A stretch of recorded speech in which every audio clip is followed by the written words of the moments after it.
Bienvenue sur cette deuxième vidéo. À nouveau, vérifiez votre assise.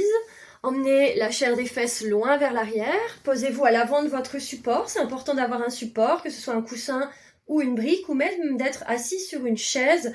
Préférez toujours de vous asseoir sur une chaise plutôt que de sentir que quand vous êtes assis sur quelque chose, le bassin roule vers l'arrière, la distance entre le pubis et la poitrine se rétrécit. Cherchez toujours à allonger cette zone, une grande distance, pour que le canal de l'air soit fluide. Deuxième petite vidéo, donc on va aller sur la respiration qu'on appelle Uddiyana Bandha, ou vous connaissez peut-être sous le nom de fausse inspiration thoracique, ou encore stomach vacuum. On va venir petit à petit installer cette respiration ensemble. Placez déjà un dos long, une nuque étirée, les épaules basses, loin des oreilles. Et observez déjà votre souffle un instant sans chercher à intervenir.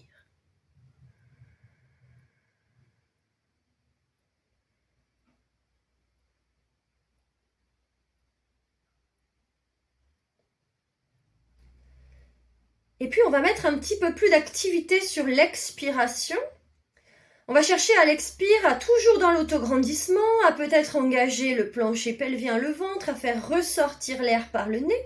Vous allez sentir que tout naturellement, mais de façon active et dynamique par rapport à l'inspire, votre taille se resserre et le ventre se rentre. Il ne s'agit pas non plus d'aller enrouler le dos et de rétrécir toujours cette zone entre le pubis et la poitrine. Il s'agit vraiment toujours de garder l'autograndissement et de sentir plutôt comme une gaine tout autour de votre taille.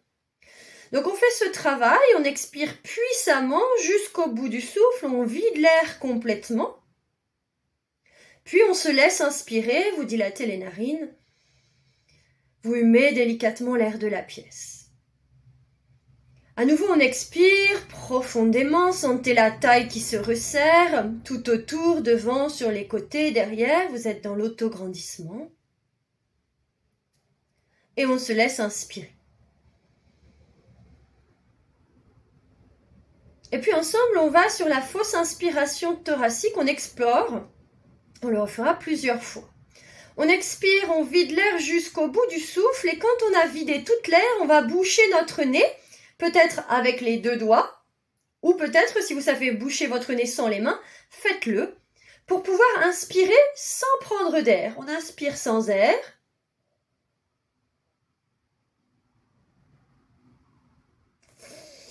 Puis on relâche, l'inspire se fait naturellement, l'air rentre enfin dans les narines. On peut respirer naturellement. Si vous avez senti une dépression dans vos oreilles, n'oubliez pas de déglutir avant de reprendre l'inspiration.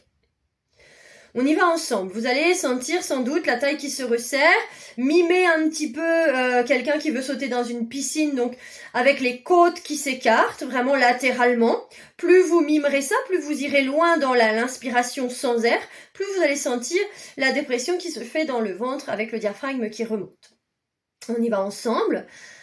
On expire jusqu'au bout du souffle, videz complètement l'air, inspirez sans air.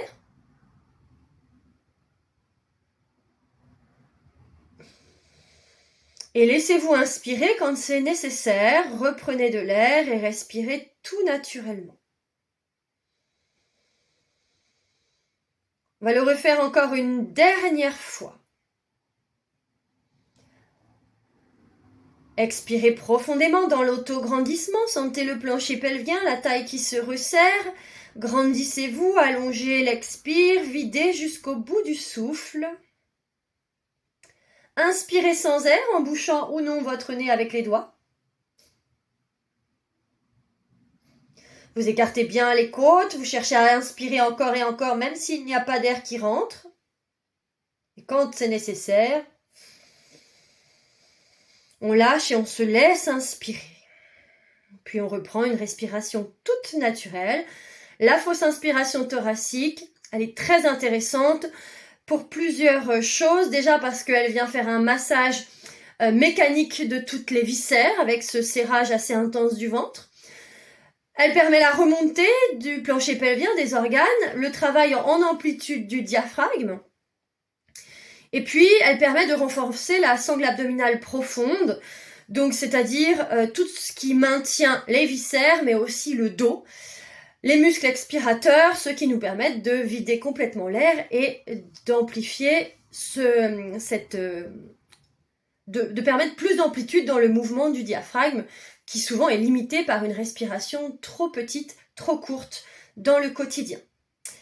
Merci de votre écoute. Fin de notre deuxième vidéo. On se retrouve pour la troisième dans 2 jours.